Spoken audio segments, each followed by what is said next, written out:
Welcome everyone. Welcome to Euractiv and welcome to this panel discussion, Heavy Duty Vehicles, What Future in Europe's Automotive Sector. My name is Jack Parrock. I am a moderator for Euractiv, delighted to have been asked along to host this discussion today. A big welcome to everybody who's sat in the room with us and to everyone who's joining us online as well. This is a Euractiv event supported by ACEA and they want to welcome you obviously as well. And we're going to have a possibility as we go throughout our discussions for questions. So the first thing that I'll ask everyone in the room to do, and you can also do this online, is go to the Slido tool. So you can either go to slido.com or you can, there's a QR code up on the screen and there's some pieces of paper that are sort of stuck on the windows for those of you in the room. You can scan that in and it will take you to the right page where you can get onto the Slido. All of the questions we'll do through Slido for everyone in the room as well. And you can post your question. When you do post a question, do me a favor if you can and direct it to a particular one of our speakers or state that it is for all speakers. That makes it nicer so we just efficiently get it to the right person. And if you are posting about the event on Twitter, X, LinkedIn, or whatever, use the hashtag EADebates. So, I'd like to welcome our panelists first. I'll introduce all of them to start with. We have Axel Valkyrie, who is the Deputy Head of Unit for Sustainable and Intelligent Transport in DG Move of the European Commission. Welcome, it's great that you're here. We have MEP Jan-Christoph Oetjen, who's a German member of the Transport Committee in the European Parliament. It's great that you're here. We have Stijn Daniels, who's a researcher for Transport and Mobility Leuven. Thank you so much for being here. We have Mitra Kerben, who is the head of the Brussels corporate Brussels for corporate representation at DHL Group. Wonderful that you're here as well. Thank you. And we have Thomas Fabian, who is the Chief Commercial Vehicles Officer at ACEA, the European Automobile Manufacturers Association. Welcome to all five of you. We're really grateful that you've taken time out of your day to come and have this discussion with us. Let's just get straight into this. I mean, it's a really big issue how we're going to deal with heavy-duty transport and what we're going to do going forward. Perhaps for you, Axel, we can start with a bit of an explanation of what the Automotive Action Plan has done from the European Commission, like what the plan is, and how it's going to try and help the industry decarbonize. Thank you, and good afternoon.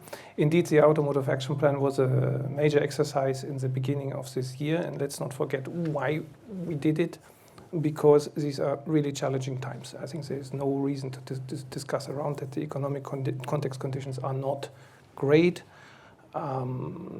Business cases are struggling.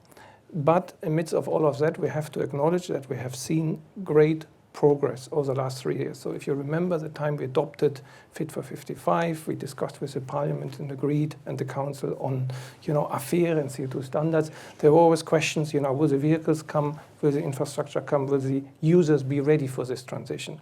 And now we will be shortly coming up with a report, and we can see that a lot of things have happened in these years. And I think the technologies are there. The context conditions are a little bit difficult, so we need to put more emphasis on making this transition work. And I think that is exactly the purpose of this Automotive Action Plan, sort of a look throughout the series of instruments we have at hand, from sort of regulation and regulatory simplification to financial support to bringing people together and ensure that this transition remains stable, on course, but with better incentives and better support. I think that's in a nutshell, and then we can discuss about the singular actions we have in the plan. Yeah, and I'm sure some of our other speakers have particular ideas about what needs to be in there and what they've seen from it. Let's come to you, Jan-Christoph. What are you doing in the European Parliament? Where does sort of EU policy match up with what you think needs to happen in order to decarbonise the sector and to keep it economically competitive?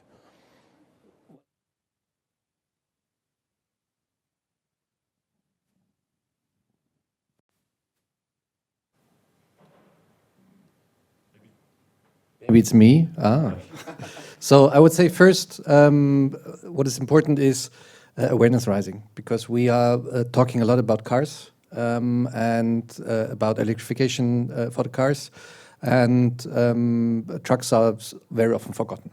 So It's a lot about discussing and seeing, okay, first, is the infrastructure ready? Because Axel rightly mentioned that there's a plan on infrastructure, AFIR, but is AFIR enough in order to make the operations possible? Because if you have it on paper, it works, but in reality, it does not work. We have a mismatch. So it's about this infrastructure question. And then we have a big issue at the moment because the base of going zero emission is that there is a business case for the companies. And this business case at the moment is lacking because batteries are heavy. And so the load that the truck can carry is less with the battery.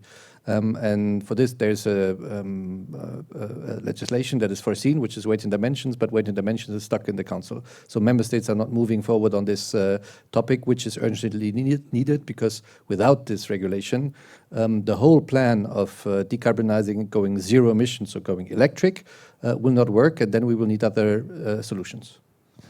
I mean, and this is it. It's a bit chicken and egg at the moment. There's a lot of different things going on. There's a lot of technology that's ready, but the infrastructure is not there. We've got some great companies in Europe doing great things, but it's the sort of tipping point needs to move on. Stein, I'll come to you. From your research, are there sort of any easy wins in the HGV sector? Are there ways that this can really just start? I wonder if you can give us the context of your vision of what's happening at the moment. Yes, thank you. First of all, I don't believe in quick wins or easy wins in this kind of matters. So, but there are some wins possible. We have been doing a study also on behalf of the Commission, and part of it is released, part of it not. We had some workshops where some of the people in the room might have been joining, and at least two things are clear, two main barriers for the bigger uptake of zero emission heavy duty vehicles. One is clearly the cost of the vehicle for the user, and in this sector we always talk about total cost of ownership. That is determined not just by the acquisition cost of the vehicle, but by many other variables, of which some are simply quite uncertain, and that makes it more difficult for consumers to decide.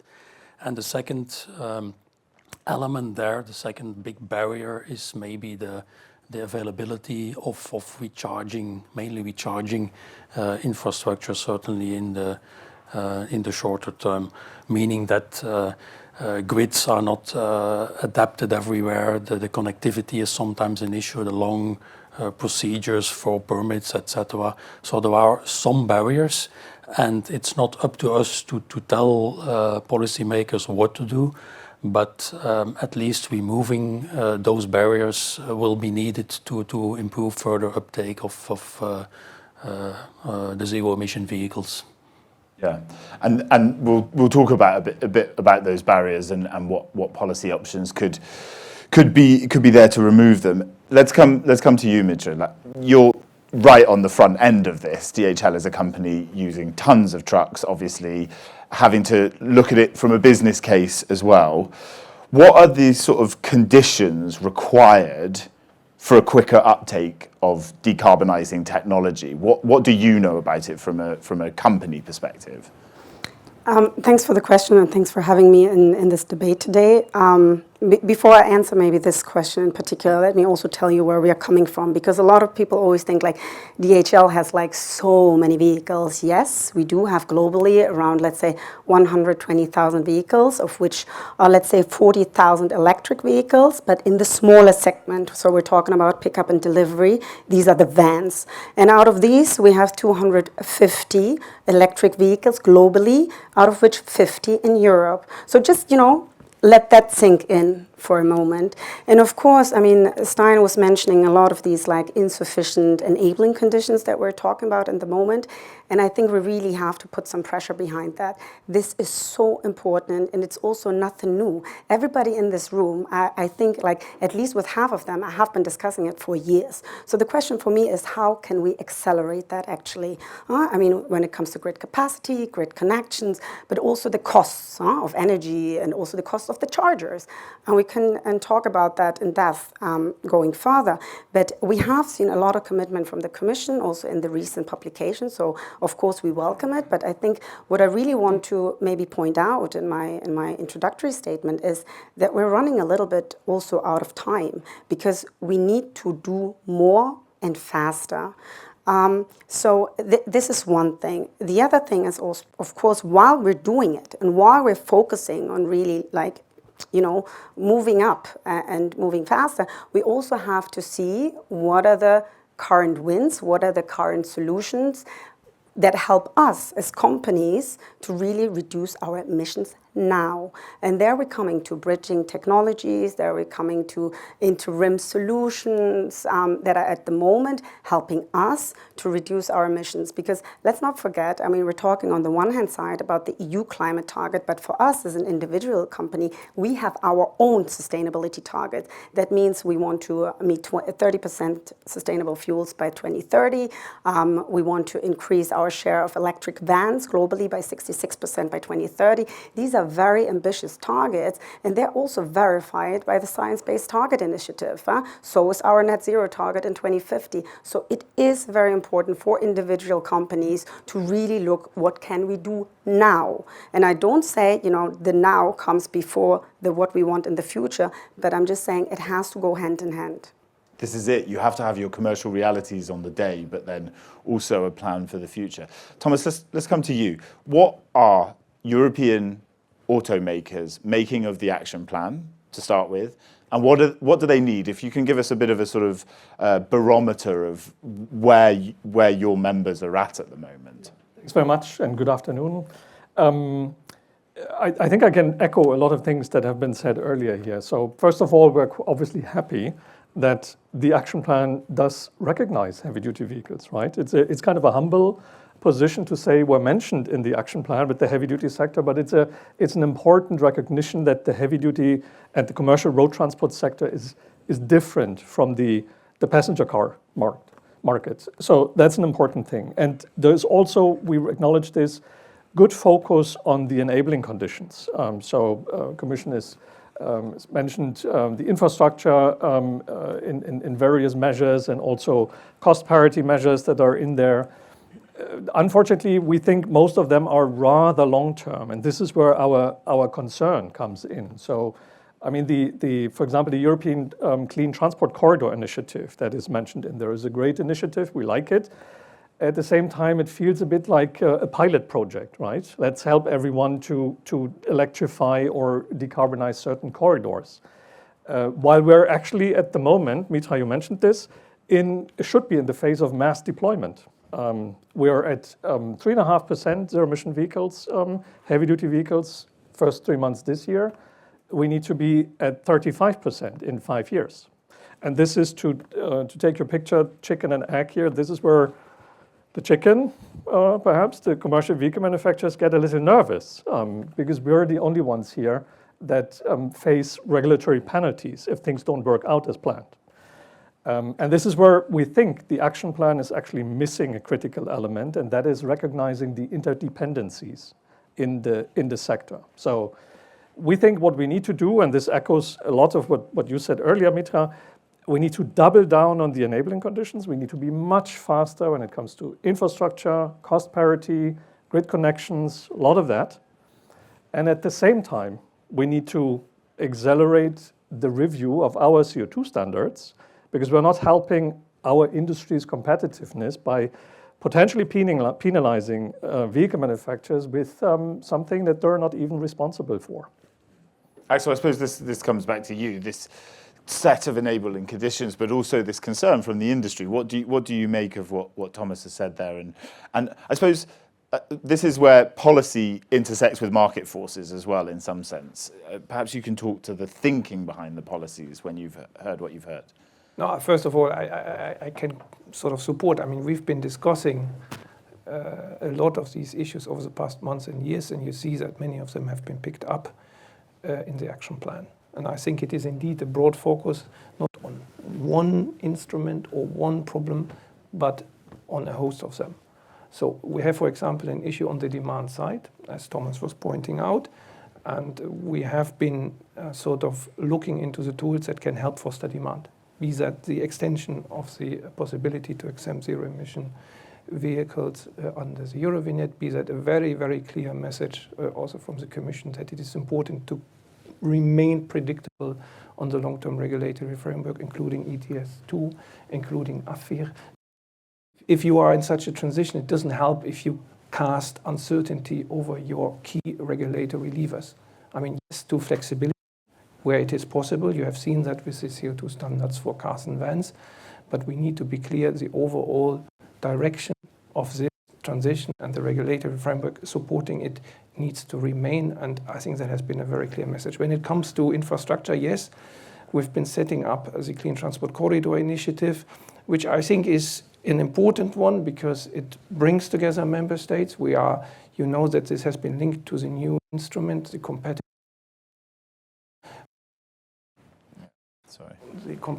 coordination tool, where we want to work with member states on sort of sets of reforms across borders. We have had very good discussions with member states over the past weeks, and there is one thing which is interesting, and that is, yes, we are in the beginning with infrastructure, but there's also quite a lot happening. So just to give you two examples, under the last cut-off under the Alternative Fuels Infrastructure Facility, we are financing already over 2,000 charging points dedicated to heavy-duty vehicles, so trucks, on the 10T. This is about 20% of the locations that we are prescribing as a minimum under AFIR. We will have now another cutoff coming with a 570 million in June, and we are knowing that a lot of big projects are in the pipeline for trucks. And when you talk to colleagues in Germany, you talk to colleagues in the Netherlands, you talk to colleagues in Poland, there are also ambitious national programs underway. I'm not saying that this is sufficient, because we still believe that the market needs to be a sort of market-driven market, and it is, but it shows that there is work ongoing and that the business cases come in from a recharging point of view, which is important.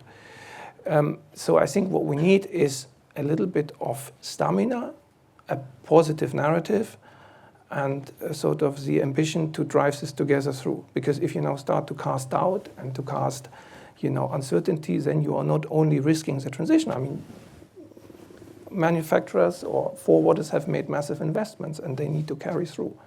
So I think in that sense, let's push on. And what we have to do better is to better align the different levers, particularly at the national and at the European level. So what we want is that recharging infrastructure is recognized as a key strategic technology that gets fast-track permitting, that gets fast-track approval, and that we understand where we need to improve the grids. And I think that's my final point, and it comes back to the weights and dimensions. So we need to appreciate that we have to invest. We have to invest into classic transport infrastructure like roads and bridges, etc. We have to do it, by the way, also for military mobility. And we have to invest into grids. And you know that DG Move has been saying this for years. We need to invest into grid capacity. Not only, it's absolutely important to make our grid smart and capable of handling flexibility and all of that, but simply we need to invest into grid capacity if this transition with trucks should work out. Let's talk a bit about investment, Jan-Christoph. Yeah, you'll have to take that microphone as well, they're telling me. Because we know that it needs a lot of money, and the grids, like it's just been said, it's complicated because a lot of times the grid capacity wasn't thought to be taken to the places on motorways and corridors where it needed to. So only in the last couple of decades has that even become really a thought. Where does this investment need to come from? Does this need to be European investment from an overarching? I mean, what's your view on where the money comes from to make this transition? So first, I would say that this has to be a common effort, and I agree Mike doesn't like me. And I agree with a lot of what Axel just explained. So I think it has to be a common European effort. We will see how the multi-annual financial framework will look like. But I really think that we need a dedicated tool in order to be able to invest in infrastructure. And this means the classic infrastructure for transport, but this means electric infrastructure as well, grid capacity and so on. But because the reality is that it's not only the 10T corridors, but those who are buying the trucks of the car makers, they have not their spots only on the 10T corridors. So that you need to have the grid capacity at the spot where the entrepreneur that is doing logistics regionally or for long haul, where he has his central, where he has the spot where he has the trucks where they need to be loaded. And this is the reality, but this reality cannot be met at the moment with electric grid. So I really think that we need to discuss as well if the trajectory that is foreseen in the regulation is the right one, or if we shouldn't cherish other technologies that are carbon neutral as well in this equation. Because reality is that not all of the operations, that not all of the business models will go electric at the same time. You will have regional delivery, so not the one the DHL is doing in the cities, into the city centers with very short tracks, but regional delivery services, difficult to decarbonize, to go where it's difficult to go electric. We can decarbonize them with other means. Long haul is another story. So I think that we need to think to differentiate the different and I want to repeat, this has to be technically feasible in the reality of their operations. And we're discussing at the moment a lot on how this should look like at the green table. But reality outside is different than what we're discussing here. And this has to be acknowledged, I think, by policymakers, that yes, we need to invest and we need to invest massively, but maybe other solutions could be helpful in this path to go to being carbon neutral as well. I'm going to come down to you, Mitra, because this is something that you're having to think about a lot. And you mentioned already the interim solutions, alternative technologies. For you, what are the priorities? What are the ways to move quickly? What are you saying to policymakers about what you need to do when you're talking to them in Brussels? I mean, something that's not new, and policymakers have heard that for a long time, is of course the recognition of bridging technologies. We're talking on the one hand about biogas. We just have to face, as Jan Christoph was saying, realities that they bring emission reductions up to 80, 85, sometimes even 90% if we look at range extenders. So I think we first of all need to recognize they are out there, and this is also how you can basically reduce emissions. Secondly, we have to look how can we actually incentivize them, and how can we also find, let's say, regulatory, legislative tools and instruments to help the SME sector to pick up on it. Because the Scope 1 emissions that we're talking for ourselves, that are 20% only, 80% are coming from our service partners in road transport. And we're talking about a highly fragmented market. We're talking about 95 SMEs in the road transport market. I mean, this is something we have to think about, I mean, with any measures that we're coming up. So we also have to open up a little bit, like, let's say, when we talk about financial instruments and how we can help them, what is working? I mean, if we talk about the demand side, I mean, Axel was just mentioning it, how can we help the demand side to pick it up? And I think there are solutions where it is like, on the VAT side, on the Eurovignette, to make it easier, also recognizing other solutions than only the zero emission, class 5 solution that we have on the table. Let's think a little bit broader, there are ways. I mean, let's sit down and let's discuss them together. I mean, as Jan Christoph was saying, we're talking about market realities, And we're not coming together, and it's also not a DG Move only exercise, it's a cross-DG exercise that's also very important, where we have to discuss with Klima, with Anna, to come together and say like, okay, what's needed now? What can we do now and in the next 5 years? And what do we want to see in 2035?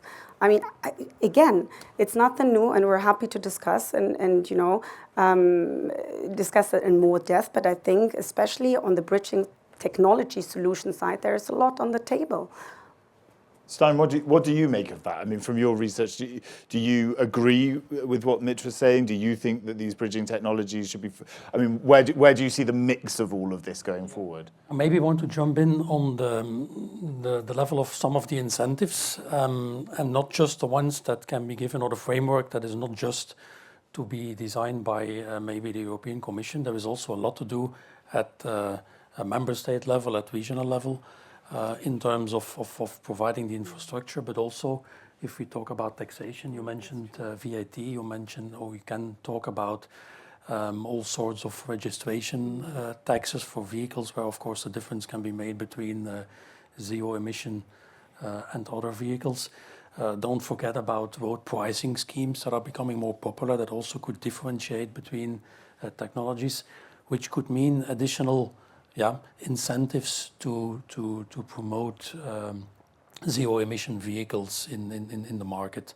And maybe I want to complete that with a single observation that we had from many interviews with different parties in the market, and it is that there is quite a shared expectance that the TCO will decrease sooner or later, but rather sooner. So the prospects for the uptake of zero-emission vehicles are quite good, I would say. Let's come to you, thank you. Thomas, let's come to you. What are your sort of demands from policymakers going forwards? You want reviews, something, I mean, what do your members need? Yeah, so I think, I mean, I'm grateful that it was mentioned a few times in this round. This is a B2B market. So for everyone, for this to transition to something else, whatever it may be, interim solutions, whatever the technology, it has to be possible, technically possible, infrastructure-wise, for example, vehicles need to be available, and it has to make sense commercially. And if it does make sense commercially, if it's a viable business, and that will probably not happen with like this across all different use cases, but if it becomes commercially viable, it will happen. Everybody will do it. And this is where we need to create the conditions. And that's why we keep saying we need to double down on the enabling conditions. And that is far more than just the infrastructure. Infrastructure is a big part of it, yes. But if you have the infrastructure and you have the vehicles, but you don't have a business case, it's not going to happen.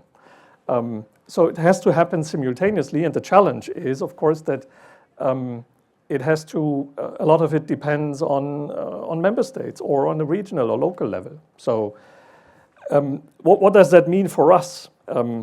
I think what we really need to avoid, and this is a bit also the concern we have with respect to the discussion about different interim solutions.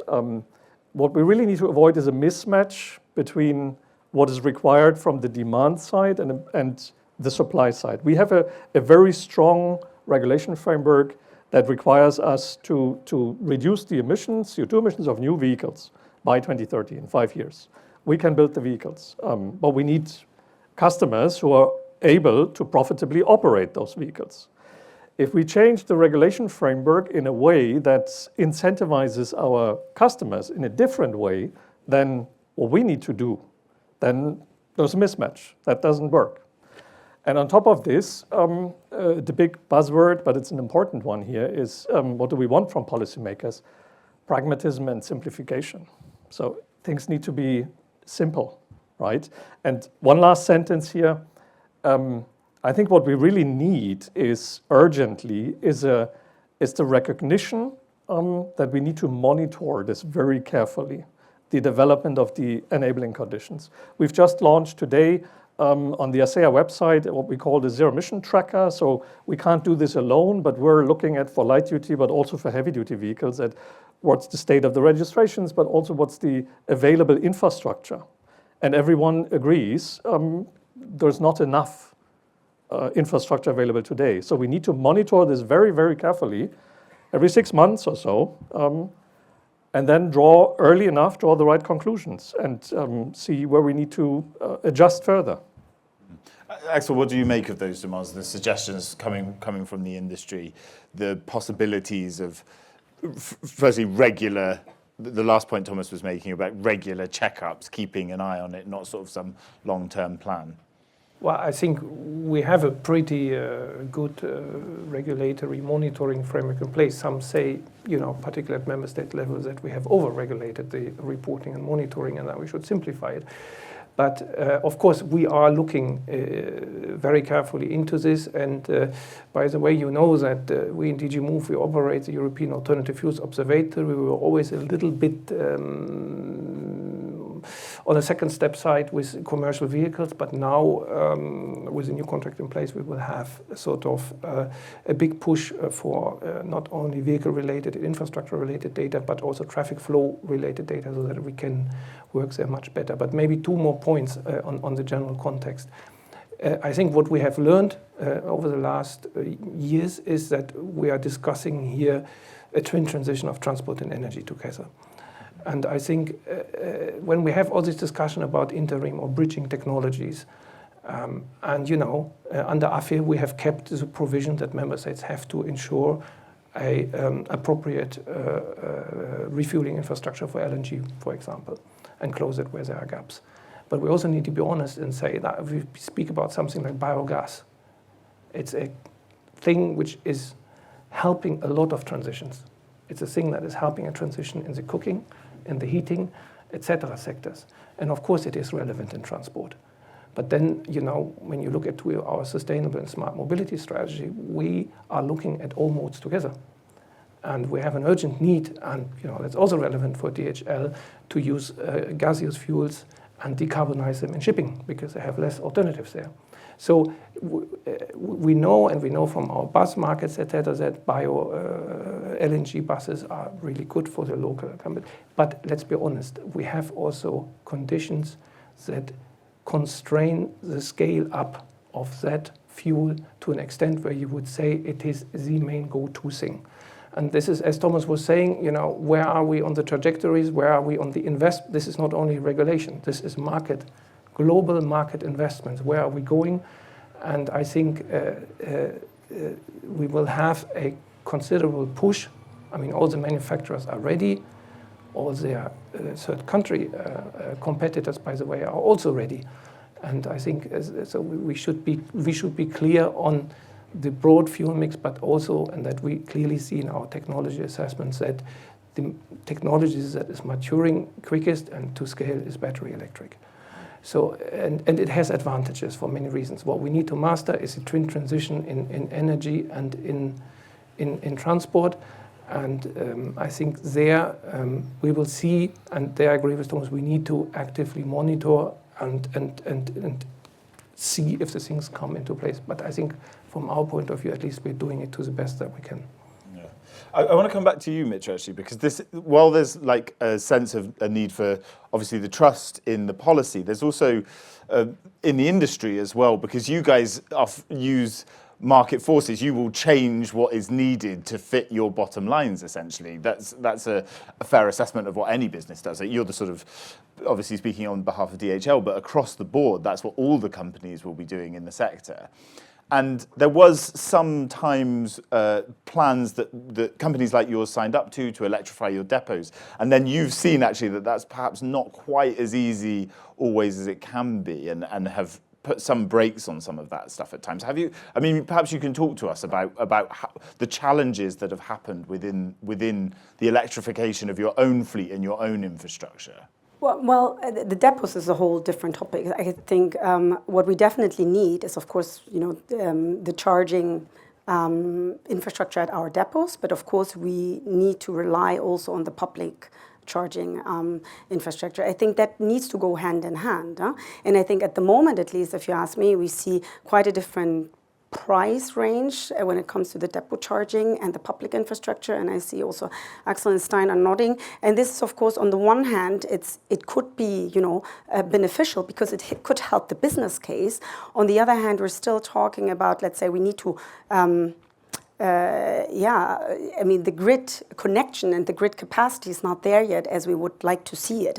I mean, we always use that example, and that maybe is for a few here in the room. It makes it very concrete because we need one truck, basically. You can compare one truck in a scenario of charging in 1.5 hours with 350 kilowatt compared to 60 vans at night. I mean, this is as much you would need. So we're talking at some point about depots who would need as much energy like a small airport. And just telling you, we have 7,500 depots in the EU alone. Okay, I mean, just saying, and now you can count it up yourself, how much energy we would need. So I think this is exactly where we are, looking, of course, from the AFE perspective, but also from a depot perspective, what can we do together? And of course, it's not only on us. I mean, there are like lengthy permitting processes, we don't have the right grids at the moment, etc. We have some constraints in some member states, like the Netherlands, etc., etc. So we do our bit in every member state, depending on the situation that is there. But at the end of the day, I mean, we can, even if that would work, I mean, this huge challenge, we still would need the public infrastructure to make it work. And then again, I mean, you mentioned it several times, everybody's mentioned market realities and that we need a positive business case. But this is exactly how we look at things. When we come with a solution or we want to deploy a solution, it has to be a positive business case. And this is why we take any kind of whether it's regulatory incentives or whether it's negotiations that we have at depots, whether it's the price of the energy, we try to take all of that into account and at the end of the day, see does it make sense or not? But again, at the moment, the PUD, so the pickup and delivery, the last mile operation is not really the challenge. The challenge is regional and line haul, and this is where we have to focus. And this is where we really have to speed up. Yeah, and this is it. I know there's people, whenever we talk in this sector about industry, it always well, the industry's got money, but there's not an unlimited pot of money that can be used to do these things. Let's talk about you mentioned it a bit, Thomas, and I'm going to ask you, Jan-Christoph, to talk to us a little bit about non-compliance penalties and the issues around that and where you think that could potentially be changed or where you think, I mean, Thomas was talking about how it all lands on his members, essentially. What do you make of it? Well, we just made a change in the legislation on the cars, and I think that we should make the same change for heavy duty as well. And we're talking a lot about trucks today. Think of coaches becomes even more. Let's take the other microphone. Do you mind passing it down? Let's give it another go. It's the politician. The politician is muted. So I really think that we should do the same exercise with the targeted amendment on heavy duty because the situation on the market is different than to the moment when this was decided. So I really think that it's because of lack of infrastructure, because the whole of the global situation, that we should alleviate this issue.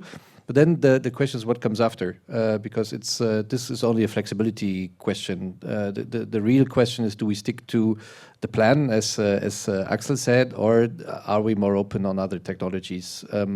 Not in order to change the end goal of being carbon neutral, but in order of changing the trajectory or adapting it to reality. Because I think I hear from a lot of entrepreneurs that want to buy electric, but they say it's either the infrastructure that is not ready or the business case is not there because they are operating for someone, and this someone is not willing to pay the extra cost of going electric.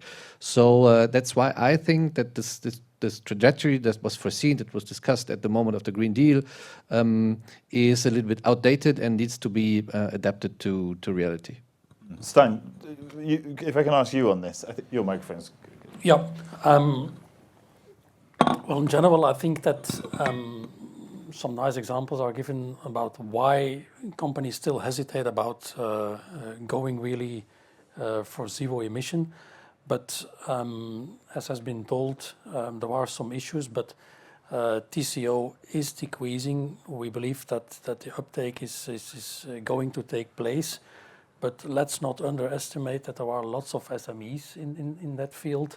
Typically, those people will even be more reluctant and be more hesitant than the front runners to adopt new. It's not just a new propulsion system, it's a whole new logistics system around their company, the investments they need to make, the whole organization of their own supply, the uncertainty that is there about a great number of things, the price variables, the electricity price, the diesel price, and so on, depreciation value, a number of factors. But if smaller companies or less innovative companies see that others are front running and are really adopting, I think they will follow. It's very hard for us to tell at what speed it will happen, but it seems to be happening and to be going to happen. So I think that the target remains clear. There is something evolving, clearly evolving. In this case, nobody discusses the final goal, which is very much different in many other aspects of life. And it's hard to say at what speed it will happen. But there is a strong belief that it will happen, and that we will see when, what exactly will be happening.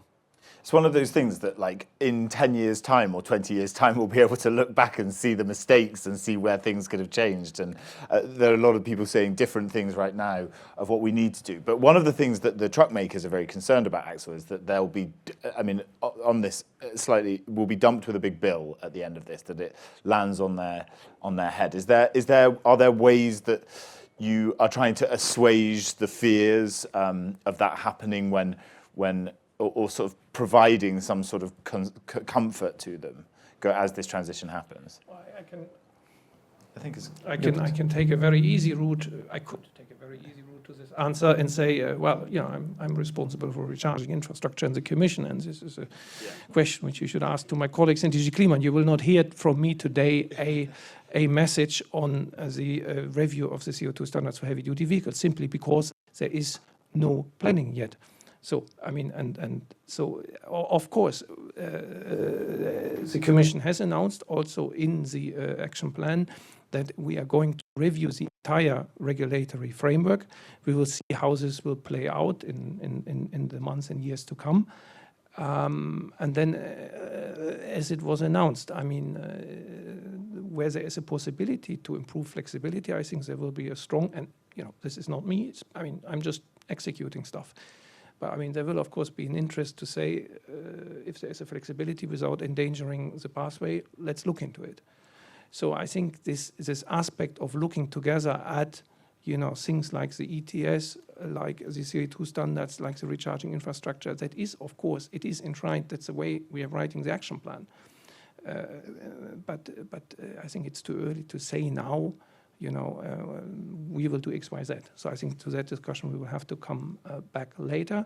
And I repeat, and maybe one thing which is interesting, and then I shut up. If you look into the discussions we have had on the revision of the Clean Vehicles Directive in 2017, very similar. Electric buses back then were not fully mature. They were considered to be very expensive. We had in the Council a lot of member states being super hesitant about setting mandatory minimum requirements for public procurement. We had the Parliament, which was very pushy on it, and in the end there was an agreement. And now we basically see that the minimum procurement targets we have under the Clean Vehicles Directive are, except one member state, all exceeded in every member state, because the market itself has gone much higher than what we have set. And why? Because it's a good technology, because operators have started to learn. Now we can discuss, it's public transport, it's public budget. We know the implementation conditions are different, but we're a little bit behind the curve with trucks. They have come to technological maturity a little bit later, but you also speak to the people who run them and who like them, and the drivers who like them. So I think here I'm with Stein. I mean, it's a bit too early to say, but there are also many good sort of ingredients in the soup which make you think that if all the things come together including on the enabling side, including on the price incentive. And by the way, it's not only weights and dimensions. The whole thing would be very much helped if we could finally get to an agreement on what we do with EU energy taxation on this continent, because that is in desperate need for an agreement.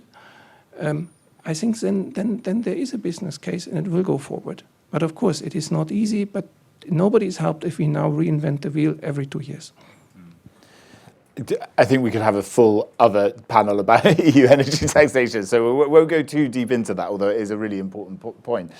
Thomas, I'll come to you, because from the competitive point of view, for the last, post-Draghi report, competitiveness, the buzzword and everything, the truck makers, European truck makers, are a huge success story and are the most competitive in the world.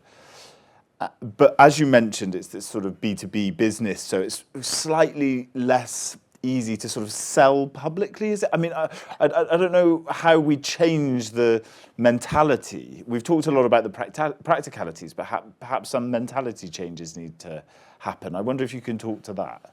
Yeah, so I mean, what we definitely don't want to change is like that our customers are now beginning to buy the vehicles, invest in the vehicles with anything but the calculator, the famous calculator, right? They should continue to focus on the TCO of this.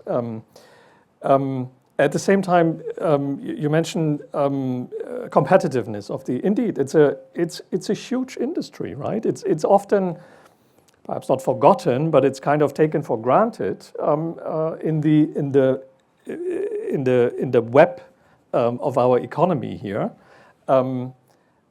But if you look at this globally, indeed, the European headquartered manufacturers, truck makers, they do have significant, and by that I mean like 75% plus market shares in almost all of the major regions. The one difference being China.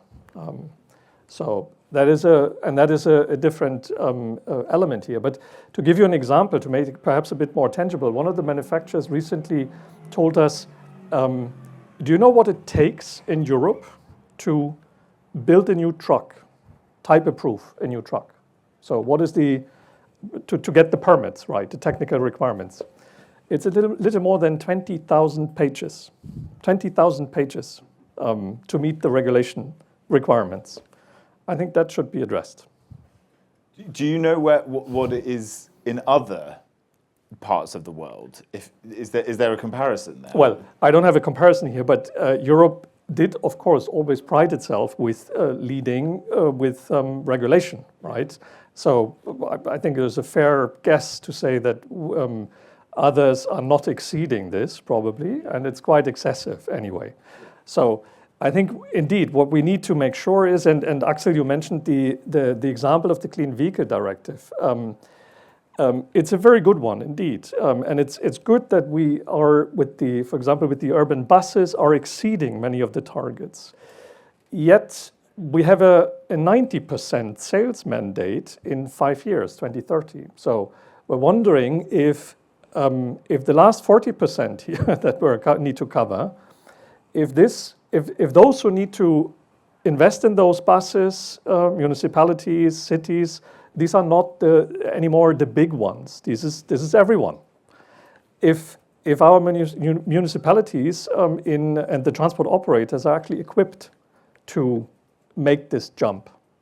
So, and a good share, you can argue about the reason, a good share of the urban buses that are operated today under the also invested by the Clean Vehicle Directive are non-European manufacturers. So that opens up a whole new debate here, new discussion area. But that is something that we need to keep in mind as well. We need to acknowledge again, decarbonization and competitiveness need to go hand in hand. And there's a shift in the thinking between them, and they sort of need to marry them up and match them as we move forward on this. Just a reminder to our audience, we're going to start. I've got some questions coming in on the Slido already. I'll start taking them in a few moments. Mitra, I want to come back to you though, because you are a global company and understand this from a global perspective. Perhaps you can give us examples of anything that you can say that works in other jurisdictions, other places, any things that you're learning that you're implementing in Europe? Where does this work from a sort of global perspective? No, I think I mean, of course, I have now made my case that we need to focus on the enabling conditions, but I think we really want to make this kind of twin transition that Axel was mentioning. We really want to make it work. We also want Europe to be, the front runner in showing that it can work. And again, we're one of the companies being at the front with our targets, and we really want to see that happen. And this is also why I again mention that we still need to reduce emissions now. So whatever we're talking about for an individual company with having like these very ambitious targets, we have to look long-term, medium, and short-term. And we have to make a business case, a positive business case under each of these solutions that we roll out. And of course, we have a huge footprint in Europe. I mean, more than 50% of our workforce is in Europe. We are, let's say, a German company which operates globally. And of course, we would like to see everywhere, a similar pace. But also we don't see the similar pace, let's say, in the EU and in the different member states. So also there we need to really pick up, and whether it comes to the grid, whether it comes to the permitting processes, that also differs from member state to member state. So I would really like to focus here, to do our homework in the EU and with the member states and try to really make that work. Because if we don't manage in the next 5 years to work on this twin transition and really have that as a successful, I'm not sure where we're going to meet our targets and if we're going to meet our targets. Similar for us, because it will backfire also on the individual companies who are at the front. And I think that is very clear. And this is why it is so important to take into consideration these different positive business cases that do exist, and see also what does the industry in general and the different actors in the industry need to make that as a business as a positive business case, and also to come together and find this solution and talk to the policymakers and what needs to be done now and what needs to be done in the midterm. I think that's very important. Whether it is also in our case, like when we take concrete examples, we also look into battery storage, we look into battery swapping. There are much more solutions out there where we try at least to, find solutions at our depots that help this kind of energy demand that we're seeing coming forward. So. Talk to us about battery swapping. You're looking into it ourselves. Yeah. But we know it's working. At the end of the day, we have little time to basically charge our trucks at our sites. They're coming in, they're driving during the day, they're coming in, they need to be charged quickly, they're going to get out again. They can't be charged like the vans during the night. So it's a different business model. How are we going to use them? They're driving for further and for longer. Of course, depending on the regional transport or line haul that we're having, international transport, depends. But we need to equip them with the necessary, let's say, whatever solution we're going to go for. So that's why we also look into hydrogen, we look into electric, but again, we're also looking into these bridging solutions, because we reduce our emissions through these bridging solutions at the moment. And there, again, will be a big share when we want to meet our 2030 targets. Jan Christoph, these sort of conflicting pressures of green and competitiveness and all of that. I wonder if you can talk to that. Do you get the sense in the policy making? You're sitting in a lot of these committees and trilogues and having these discussions. Is there enough of an understanding of streamlining the policy in a way that's going to help the industry? I'm not sure that I have a good answer to this question, to be honest, because so first the preparations are done in the Commission, and I think that they have a good overview. There are still conflicting views sometimes in the Commission between different DGs, which is a normal thing because you look from your angle, right? That's everybody does this. But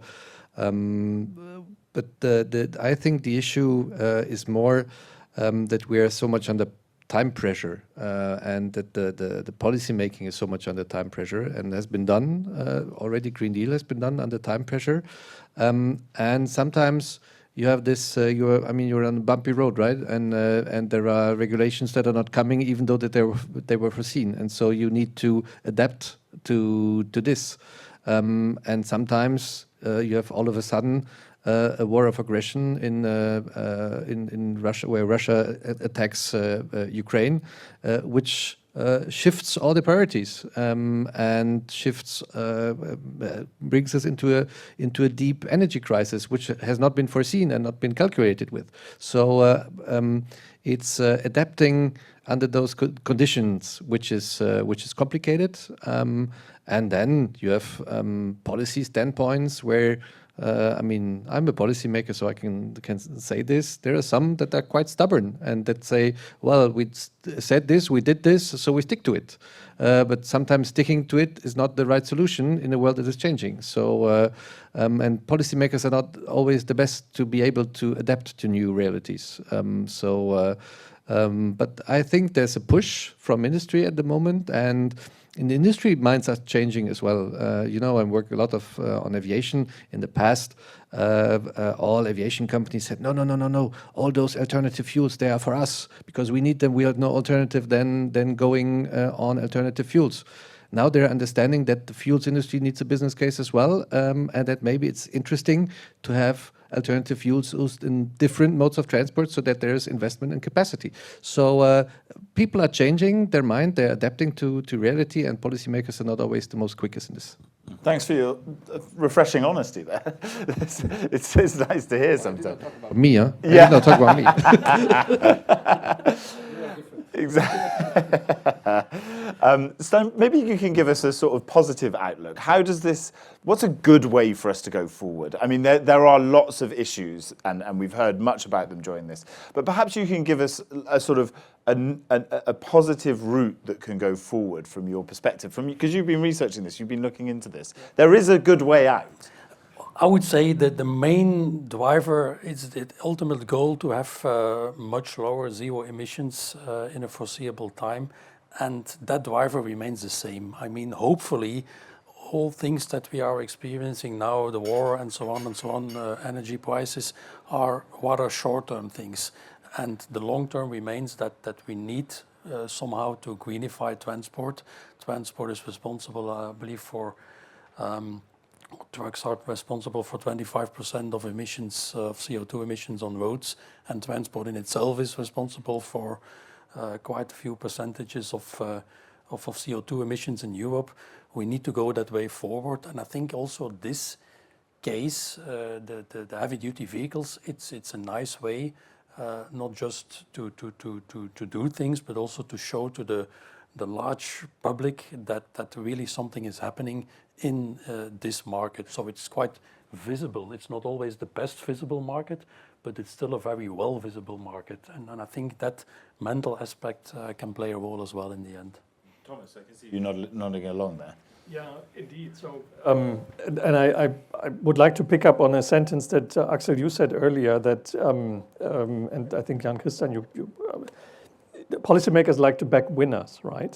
So yes, there's plenty of problems, plenty of issues that we're all discovering and identifying here.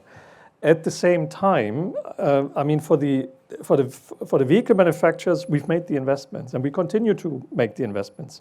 It's a lot about continuous innovation. We have vehicles available today, a wide range. They cover a good range of the use cases. We need to see them mass deployed quickly. For that, we need the enabling conditions.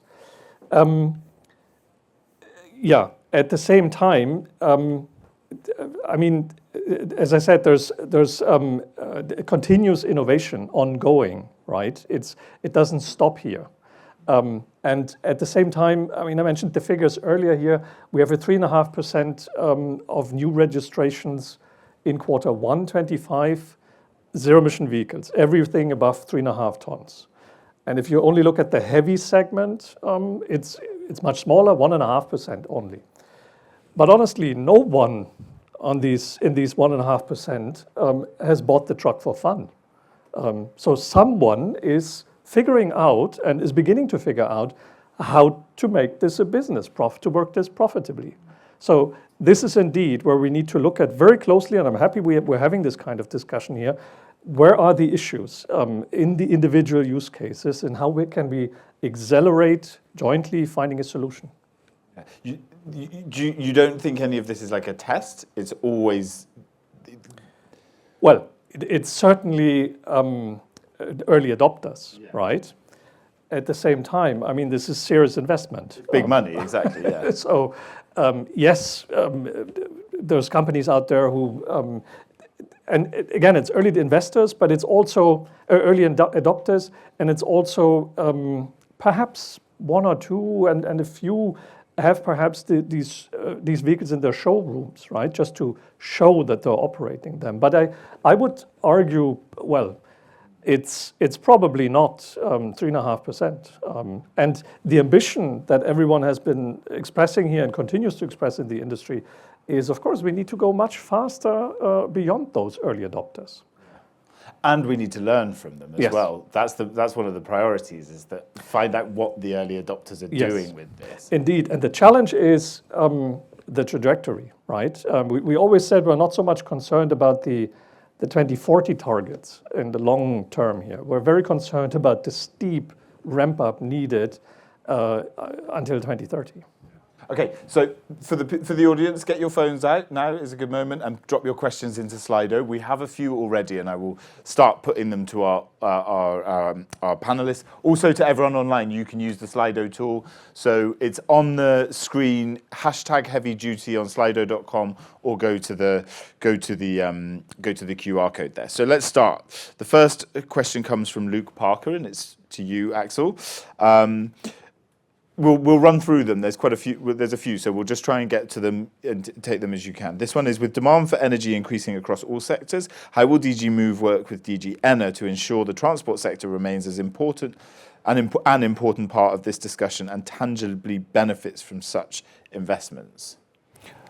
Well, I directly answer, yeah, we work very close together with ENER, and you know that the colleagues in DG ENER are preparing for a big grids package later this year to tackle some of the aspects we've been discussing here. So transparency, predictability, enhancement of capacity and all of that.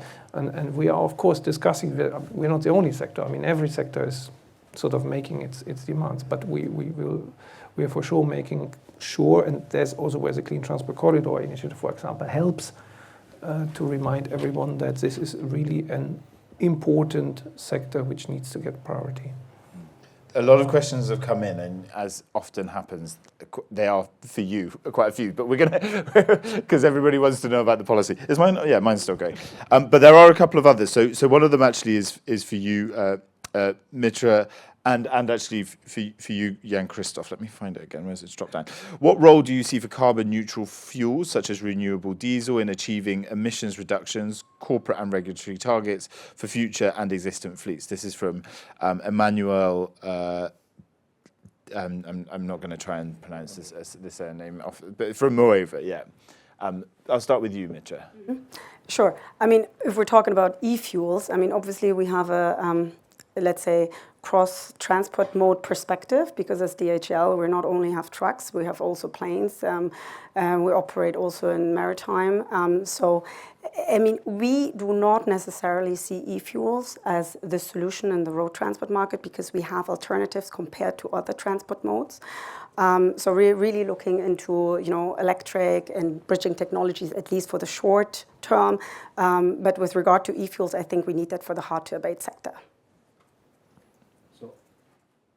So I don't want to talk only about e-fuels. I would like to say that I think that all alternative fuels have their role to play, including bio. The problem at the moment is that they are not counted in for the achieving of the target. Apparently, Commission will come up with an amendment on cars, wanting to make e-fuels counting in. That's at least what Ursula von der Leyen has announced. I'm curious to see the method the Commission then would like to apply. And I think that we should think about, because it's this short-term issue of achieving the emission reduction targets, that we should use alternative fuels in it. And I'm open, and I think at the end, battery electric will be the best technology on the long run. But I think in the meantime, we should use all alternative fuels. Emmanuel Desplechin, I think, is the name there, by the way. Thank you so much for your answer. I saw it, I was like, I can't read that immediately. There's a question that is being liked a lot by the people that are using Slido, and this is definitely for you. It's from Tobias Block, who wants to know, will the revision of the CO2 emission standards for heavy-duty vehicles, similarly to the car review, be brought forward to 2025? I think I answered that question already. I have no information on that. You need to answer, my political hierarchy on this. Yeah. I don't know. It's what everybody wants to know at the moment as well, in some sense. Okay, let's move on. Let's see what we can... If I may add on this question, I think politically in the parliament there would be for this. If a commission comes forward with something, would be supported in parliament. Yeah. And the council, from your sense? Council is, like always, a black box. Reading the tea leaves over there. Yeah, exactly. Okay, let's go on to the next question. This one is for you as well, Axel. Does the Commission recognise renewable fuels, slightly on what we were talking about before, are a compatible energy carrier to electrification? For example, overnight charging from renewable electricity is not possible without energy carrier. That's from Joachim de Moyne from AECC. Well, I think, first of all, we have to recall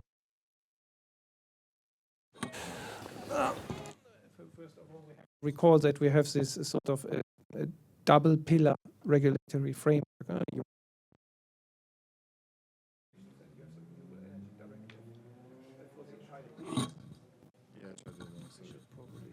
Yeah, we're really juggling the microphones. Maybe it has nothing to do with you or me, but something. Hold it a little bit closer. Sometimes they need to slightly. You see, they keep. For years, technicians tell you that they hate it when you basically bite into the microphone and you learn your lesson, and then come along you. So yeah, sorry. No. I think. So I think. We have this discussion with the two regulatory pillars, which Jan Christoph was also referring to. We have the CO2 standards for newly registered vehicles, which have rules, and then we have the Renewable Energy Directive, which will see a very ambitious mandate for renewable transport fuels by 2030, which was actually also doubled in the Fit for 55 package, and which plays, of course, across all the modes of transport. And I think we have always said we are, and this is part of the Sustainable and Smart Mobility Strategy, all sustainable alternative fuels have to play their role in all the modes of transport according to different degrees of relevance and maturity. So, and this is informing the Commission's approach, this is informing the European policy approach, and as Jan Christoph was already alluding to, the Commission has made a proposal for the recognition of e-fuels under the CO2 standards, which goes in two steps. First, the recognition of that category under the type approval, which is a necessary step to introduce that category into the CO2 standards. So the ball is now also a little bit in the field of the co-legislator, here particularly the member states. I want to give anyone an opportunity, or should we carry on through the questions? If you want to jump in on something that's been asked, a lot of them are directed towards you, Axel, but if anybody else wants to jump in, that's possible. Okay, Eleonora Rinaldi from MLEX wants to know, at the beginning of the panel you mentioned a readiness report coming up. Could you further elaborate on when that's expected? We have a communication requirement report requirement under the AFIR, because when we adopted the heavy-duty vehicle recharging and refueling infrastructure targets, member states were adamant to demand that at an early time on they get a report whether the assumptions underpinning the maturity expectations for technologies would hold true in the market. So this report is nearly ready. It would come actually any day now. And It's just sort of a reporting where we look across the different technologies and the infrastructures and sort of assess where we are in terms of maturity and readiness. Okay, all eyes. We're looking out for it. Quentin Donadil has asked, this is actually for everyone can jump in on this a little bit as well, will the upcoming Clean Corporate Fleets proposal include HGVs in its scope, and what do the other speakers think of this as well? Can you talk on that? Yeah. Would anyone like to come in on it, Thomas? Or? Yeah, I mean, I can start perhaps. We continue to say, and we also published a position a couple of months ago on this, that that this is a B2B market, right? So what our customers need first and foremost is a business case, is the ability to operate the vehicle's infrastructure and a business case, TCO, cost parity. As is sometimes discussed in the arena, do purchasing mandates, to put it very black and white, for anyone, any operator, transport operator, in the absence of a business case help? Probably not. So they will probably distort the market. However, and here comes the point, we think that there's actually a lot that can be done to stimulate the demand for heavy-duty commercial vehicles. One thing is public procurement. To put it a bit bluntly, taxpayer money should lead this transition. So you mentioned the Clean Vehicle Directive, Axel. We're convinced that actually public procurement influences a lot more than just the purchasing decisions for buses. There's many truck applications that are directly or indirectly influenced by the rules of public procurement. And then the third element here, or the second stakeholder, if you want, is we have the shippers, right? I mean, it was mentioned before in the discussion, and I totally understand that this is a very complex interrelationship between the different actors in the transport logistics sector. But it's also clear that those who buy the transport services have a little freedom, or should perhaps, freedom is perhaps the wrong word, but they should have a strong incentive to consider an increasing share of zero-emission vehicles or shipments. How this is being done, it's a different story. Again, should the transport operators at the very end of this chain have a mandate, purchasing mandate, in the absence of a clear business case? We don't think that makes a lot of sense. Anyone else want to comment, Mitra? Yeah, happy to add a few points here.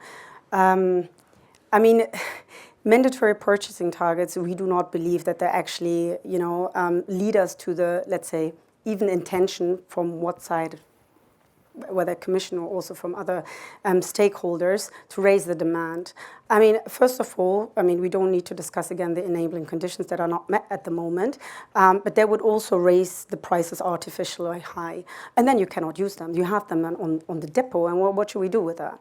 Now, even introducing it for shippers, it will end up on our table. From our table, it will end on the table of our service partners, and we're talking again about 95% being SMEs. So I don't know where we're going to see a positive business case. And if everything is about competitiveness in this term, then I would really hard suggest to look into it, whether it really leads to more competitiveness in the market with mandatory purchasing target, to be very honest.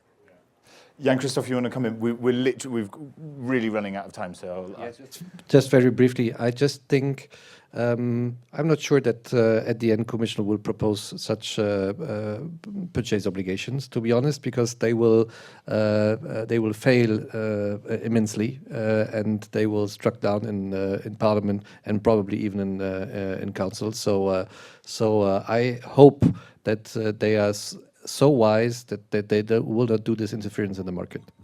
You're going to need to. I can't.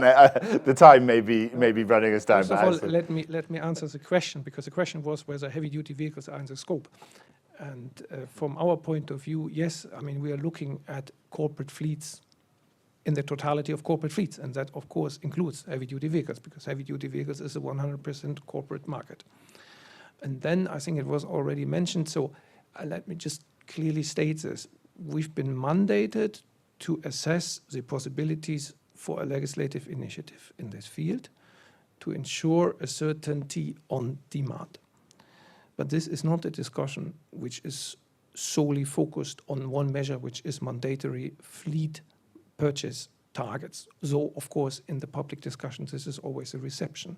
What we're discussing here is basically a market which in heavy-duty vehicles is 100% of registrations, and in light-duty vehicles is 60% of registrations, more or less, which is influenced by many different levers. So ranging from the taxation that member states impose on new vehicle registrations to road usage conditions, not only Eurovignette, but also the local and regional sort of instruments you have there, et cetera, et cetera, et cetera. And I think we published a communication in the beginning of March where we kind of outlined this complex landscape and where we said there are already a lot of levers which member states can do to help make the business case for corporate zero-emission fleets. And in our impact assessment, we are looking indeed very carefully, as Jan Christoph was saying, into what can make sense to help achieve the objective. And the objective is to accelerate the demand for zero-emission vehicles. And here we are looking at all possible levers, not only, but of course we've been asked to look into it, into mandatory purchase targets. Thank you very much. We have to leave it there. We're out of time. Can we have a huge round of applause for our panelists, please? Thank you so much. Really grateful for the dynamism and the quality of the discussion. A big thanks to everyone who's joined us online as well. That's it for you, but for everybody here in the room, if you want to join for a bit of coffee and hang around for a moment, I know there were some more questions and you can grab some of our panelists. So a big thank you to everyone. Cheers.